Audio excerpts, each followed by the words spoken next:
Kung di ka pa updated sa issue with Alice Go and the Pogos in Bamban Tarlac, watch these two videos first para malaman mo lahat ng impormasyon bago mo panoorin tong video na to. Dahil mga pag-uusapan natin ngayon will be based on the other two videos we talked about. And i-expand ko lang yung mga punto na hinarap mo sa inyo regarding this para magkaroon tayo ng clarity sa issue at para maintindihan natin kung ano ba talaga nangyayari. At may bonus feature ako sa mga makakanood na tong video all the way to the end. Unang-una, ka-clarify ko lang ulit na yung issue natin dito is the criminal activities that Pogos bring to the Philippines. At kailangan tayo gumawa ng legislation at ng mga bagong batas para maiwasan itong mga ganitong mga illegal at criminal activities. Hindi lang yon. Kaya natin iniimbestiga si Alice Go ay dahil mukhang key component siya sa pagpapatakbo ng mga Pogo at pagpa-flourish ng mga Pogos dito sa ating bansa. At importante na malaman natin yung identity ni Alice Go dahil kung mapatunayan at makita na hindi talaga to Pilipino, hindi siya dapat humahawak ng pwesto sa ating gobyerno. Ang rason kaya siya humahawak ng pwesto sa ating gobyerno ay para matulungan na lalo pang hindi mahuli itong mga Pogo na to at makapag-operate itong mga Pogo na to sa Pilipinas. So ang tanong natin ngayon, sino ba talaga ang nanay ni Alice Go? At importante to dahil dito sa tanong na to, malalaman natin kung Pilipino ba siya o hindi. Sa pagka-Pilipino niya, medyo kaduda-duda na. At hindi lang yon, hindi mahanap yung nanay niya nang kahit sa PSA wala silang record ng birth certificate o kaya marriage certificate, even a death certificate. So we don't even know if this person's alive or even real. At this point, mukhang guni-guni lang talaga to ni Alice Go at gawa-gawa lang to ng kanyang tatay. Ngayon, sino sa tingin ko ang tunay na nanay ni Alice Go? Meron akong suspecha kung sino to. Tignan natin lang yung nangyari in the last two hearings. So, unang hearing, tinanong siya ni Senator Risa Hontiveros kung sino ba si Jan Jong-go at si Lin Wenyi. At ito ang sagot ni Alice Go. Sino naman po sina Jian Zhongguo at saka Lin Wenyi? Dahil pareho po ang address nila, bagamat Chino po sila. Opo, bali mga kasama po sa negosyo po, yung sa meat shop po. Anong klaseng sagot yan, ano? Tatay niya yon at sinabi niya na kasama niya sa negosyo o sa trabaho.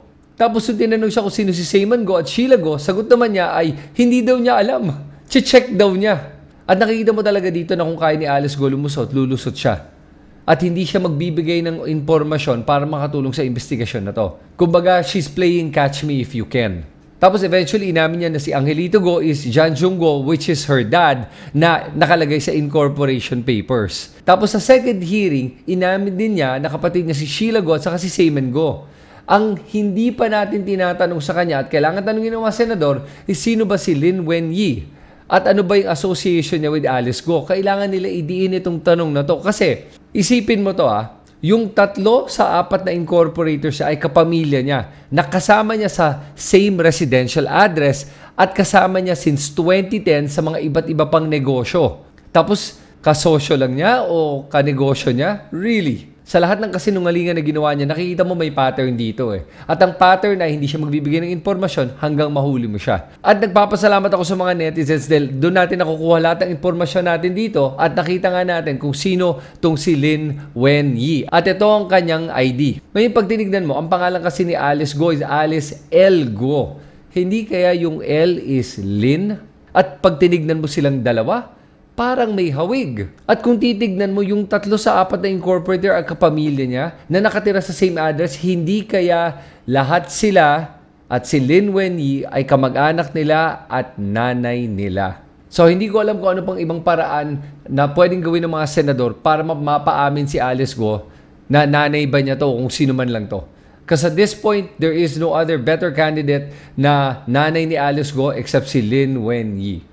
Ngayon may mga iba't ibang personalidad dito sa Pilipinas na sinasabi ba't daw tayo nakafocus kay Alice Go at nawawalan daw yung investigasyon sa Pogo. Actually, hindi naman nawawala yung investigasyon. Lumalawak yung investigasyon. At nakikita natin dito na maraming ahensya involved sa pagpapalaki ng mga Pogos na to dito sa Pilipinas. Kaya importanteng tignan to. Ngayon, sa kaso ni Alice Go, ang nakikita natin dito na importante na makakatulong sa ating bansa ay yung pagpapalakas ng batas natin para maparusahan ang mga iba't ibang tao na involved dito sa mga ahensya natin tulad ng PSA. Kasi mukhang doon nag-uumpisa yung karamihan ng mga problema natin. Alalahanin mo na hindi isolated incident tong Alice Go. Maraming mga Chinese nationals at iba pang mga nationalities na kumukuha ng mga fake birth certificates o mga birth certificates sa tulad ng kay Alice Go na falsified sa PSA. Apparently, may na-discover lang nga sila recently na 308 fake birth certificates, so falsified birth certificates if you want to be technical about it. Na all of them or majority of them are Chinese nationals. This has to stop. So, the legislation in place to be able to do this starts with the Senate. Kaya importante to. At importante kasi to dahil she ran to be mayor. She's in public office. Kaya importanteng malaman natin to dahil sa pagiging mayor niya, lumaki na lumaki at lumakas na itong mga criminal activity ng mga pogos. Okay, yung susunod na tanong na pinag-uusapan ng lahat is Alice Go a spy? Honestly, there has been no evidence presented in the last 2 hearings to even indicate that she was a spy. Although sabi nga ni Senator Risa na may mga nababalitaan sila. Pero unless there is evidence to show that she's a spy, wag nating papupuntahin yung diskusyon doon. Kasi right now, ito yung tingin ko the fact na she's part of a criminal syndicate, by all indications, mukhang yun nga yun or she's just absolutely incompetent and ignorant. Kasi yun ang pinapalabas niya na ignorante lang siya Pero more likely is part of the criminal syndicate siya. Yan ang role niya sa kanilang sindikato. Kung parte siya kasi na itong sindikatong to with pogos and all the criminal activities, paano siya gagawa ng spy work at would China allow their spy to be part of criminal syndicates? Parang that doesn't make sense to me. I don't think China would send a spy all the way to the Philippines para lang gumawa ng criminal activity while spying. Kumbaga gusto nila yung spy nila nakatutok sa trabaho nila. Kung may spy yan, kailangan discreet yan, hindi napapansin. So, I don't know about the spy angle. And if you notice, Alice Go is riding on that spy angle. Yung mga declaration niya, I am not a spy. Hindi po ako spy, right? Alam mo kung ba't niya ginagawa yun? Kasi alam niya siguro na wala ngang proof at hinahawakan niya yung pinakamahinang akusasyon. Kasi pag yung pinakamahinang akusasyon ay naipakita na hindi totoo, di sira na yung buong integridad ng investigasyon nila sa lahat ng iba't ibang bagay.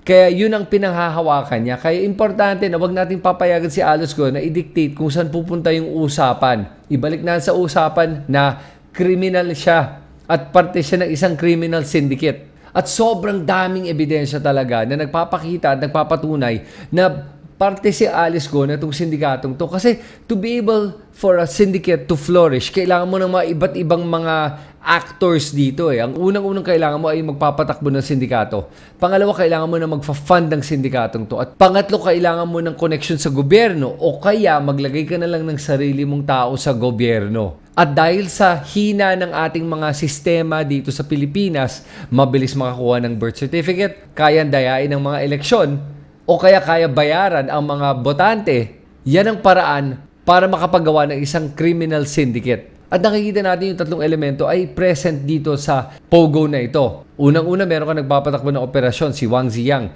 Pangalawa, meron ka yung funders mo, yung 2 Singaporean na charged with money laundering na inaamin nila na may real estate company sila dito sa Pilipinas. Kailangan natin malaman sa kanila since umaamin na rin sila. Ano bang pangalan na itong real estate company nila dito sa Pilipinas? Baofu kaya to. At pangatlo, kailangan nila ng tao sa local government office para protektahan sila. So, ang ginawa nila, imbes na magkaroon ng protector sa local government, naglagay sila ng sarili nilang tao sa local government. Ano pa yung kailangan natin malaman dito? Kailangan natin malaman kung sino ba yung bumili ng shares ni Alice Go sa Baofu. At ang sinabi niyang pangalan ay si Jack Uy. At kailangan natin malaman kung si Jack Uy ba ay Pilipino o kaya fake na Filipino siya. In other words, fake din ba yung birth certificate na baka Chinese national siya. Either way, kailangan natin ito malaman. And at this point, tingin ko talaga kailangan na ma-file ng contempt si Alice Go at kailangan siya talaga maparusahan sa lahat ng kasinungalingan na ginawa niya. At alam ko na karamihan naman sa atin naniniwala na nagsisinungaling si Alice Go. Kaya lang hindi natin matansya kung ano ba yung mga klaseng tactics na ginagawa niya para magsinungaling. Yung unang ginagawa niya pagsinungaling is called feigning ignorance. Pinepretend niya na wala siyang alam at na palaging I don't know yung mga sagot niya. At ito yung pagpe-pretend niya na hindi daw niya alam kung ano yung mga sagot sa mga tanong ng mga senador. Hindi po ako sigurado po. Double check ko lang din po. Di po ako masyado sigurado po. Double check ko lang din po. Di po ako masyado sigurado po. Ngayon, kung di niya makuha sila sa mga I don't know niyang sagot, ang sunod niyang gagawin is gaining sympathy. At itong example nun. Your Honor, how I wish po I have a perfect family po. Ang nabasa ko po dun sa birth certificate ko po, nakalagay po dun, yung biological mother ko po ay housekeeper. At pasensya ka na, Sen Rafi. Ayaw ko po sisihin yung tatay ko. Mahal ko po ang tatay ko. Wala po tayo, madam, Kaya hindi po. wag niyo pong ilalayo yung topic. Wala pong kaming sinisisi rito. Nasalo po ako ng farm. Di po ako pinag-aral po ng tatay ko po. Ang nagtuturo po sa akin si Teacher Rubilin po na na-mention ko po nung nakaraan na Senate hearing. And how I wish po really, Madam Senador, na I have a perfect life po. However po, pinalaki po ako sa farm. Or perfection. At buti na lang, hindi nadadala sina Senator Tulfo at si Senator Loren Legarda dito sa pagkukuha ng simpatya ni Alice Go. At they call her out on it. Pangatlo, deflection. Ito yung pagsasagot ni Alice Go with non-answers o kaya iba yung sagot niya sa tanong ng mga senador. Dinedeflect niya para maiba yung usapan. At magaling siya dito dahil ilang beses niya ginugulo ang mga sagot niya para hindi na maalala ng mga senador kung ano ba talaga yung impormasyon na gusto nilang malaman. Paanong lumaki ng 140 million yung net worth nyo in 6 years? At least yung declared. Paano po lumaki? Your Honor, nag-start po ako mag-work po 14. Through the years po, nagkaroon po ako ng loan po sa bangko. At until now po, yung utang ko po sa bangko, hindi ko pa po siya fully nabayaran. Meron pa po akong utang na outstanding po na almost 200 pa rin po. Of course, hindi naman natin tinitignan yung growth ng net worth nyo since you were 14. Ito lang sa pagitan ng 6 na taon, no? Paano lumaki ng 140 million? At ang pinaka-fallback niya, pag hindi na niya alam kung anong sagot sa mga tanong, ay meron siyang ginagamit na script. Itong script na to ay gagamitin niya paulit-ulit. At ano tong script na to? Ito po yun. Panoorin nyo. Your Honor, lumaki po ako sa farm. Your Honor. Tinago po ako ng tatay ko po. Lumaki po ako na, ako lang po. Lumaki po ako sa farm, 14 years old pa lang po ako. Nag-aalaga na po ako ng baboy. Ako nagpapaanak. Ako rin po nagbebenta po ng mga fatteners po na nilalabas po ng farm. At tulad nga nagsabi ng marami, a lie repeated several times starts to become and sound like the truth. At kaya niya ito ginagawang paulit-ulit at sinasabing paulit-ulit hanggang maniwala ang mga mangmang sa atin na Pilipino nga siya.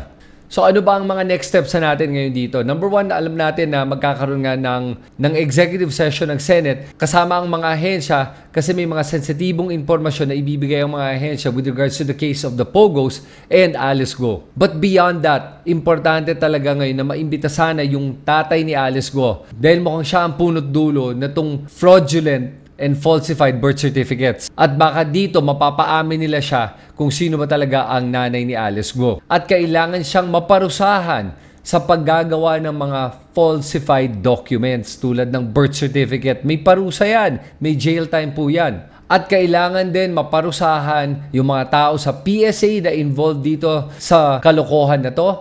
With regards to the Pogos naman, kailangan din maparusahan yung mga tao sa PAGCOR na nagbibigay na itong mga provisional license na ginagawa-gawa lang nila. At dapat talaga itigil na to lahat ng mga provisional license na to. At yung mga POGO license with finality. Kaya pagkatapos ng lahat ng hearing na to, kailangan ng Senado ngayon gumawa ng mga bagong legislation o batas na magpapalakas sa ating mga sistema. At patibayin pa yung mga sistema at mga batas natin para wala ng mga butas na magagamit na itong mga dayuhan para hindi na sila makagawa ng kanilang mga criminal activities. Okay, sa mga umabot until this part of the video, ito na yung ating bonus feature. Pag-usapan natin ngayon yung mga senador na involved dito sa hearing. Alam mo, parang pelikula to eh. Meron kang isang blockbuster movie o kaya blockbuster hearing na pinag-uusapan ng buong Pilipinas. Tapos ang starring niya ay si Senator Risa Hontiveros at Senator Win Gatchalian. Tapos sobrang hit niya na sa part 2, yung sequel, Kasama na natin ngayon si Senator Raffy Tulfo, Senator Jinggoy Estrada at Senator Loren Legarda. At pag-usapan natin kung ano ba yung kanilang mga partisipasyon at kung nakatulong ba sila o hindi.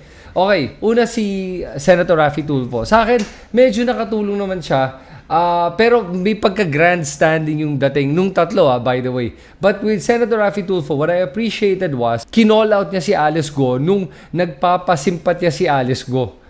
At importante na nako-call out yung mga ganyang ginagawa ni Alice Go kasi nakaka-distract yan sa usapan. Pero ang dapat siguro hindi ginawa ni Senator Raffy Tulfo is hinamon niya si Alice Go mag-lie detector test. Kasi ang lie detector test ay hindi accurate. At kaya nga siya hindi ginagamit sa mga kaso dahil hindi siya ganun ka-accurate. At paano kung hindi magandang resulta nun at hindi makatulong sa kasong to? Sunod naman natin si Senator Jinggoy Estrada. Sa totoo lang, yan ang comic relief natin sa pelikula na to. Hindi siya nakatulong talaga. Mahirap yung ginagawa niya na nag-aakusa sa isang tao na wala kang hinaharap na ebidensya. Sasabihin pa niya na meron siyang papakitang ebidensya o reliable source daw. Alam mo, kung meron kang reliable source, dapat hinarap mo na right there and then bago mo tinanong yung mga tinatanong mo. Kasi kayang gumawa ng palusot yan at baka magmukha lang siyang tanga at magmukhang tanga yung buong Senate hearing na to. Tulad nung nangyari sa PIDEA Leaks hearing nila. Okay, si Loren Legarda naman. Alam mo si Senator Loren Legarda, naintindihan ko kung ba't na siya frustrated at sinasabi niya yung mga sinasabi niyang ganyan eh. Pero hindi nakakatulong yun sa kasong to dahil nagmumukhang nagdi-discriminate lang siya. Mas maganda siguro if she was more composed at mas naghahanap ng butas yung kanyang mga tanong. At yun yung problema sa mga ibang tanong niya, hindi niya ginawa yung homework niya. Na paulit-ulit na lang yung mga tinatanong na natanong na yun eh. At this point, hindi na relevant yung tanong na yun kasi napag-usapan na. She has to be able to go deeper than the previous hearing. At dahil hindi niya ginawa homework niya, hindi siya nakatulong at nakadagdag sa pag-investigate dito kay Alice Go at sa mga pogos.